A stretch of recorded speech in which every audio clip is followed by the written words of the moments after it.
देश में corona graph कमुथिबा बेले एबे एहार नुआ स्ट्रेन समस्त चिंतार कारण पलटिगलानी। एथिपई सारा देश में हाई अलर्ट भी जारी कराहेलानी।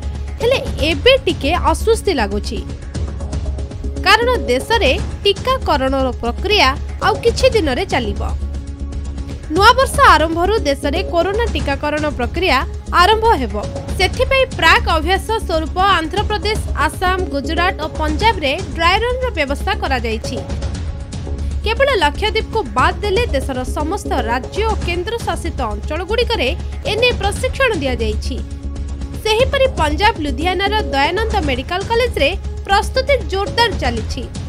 मेडिकल कॉलेज रा समस्त स्वास्थ्य कर्मी को एथिपई विशेष प्रशिक्षण दिया जायछि।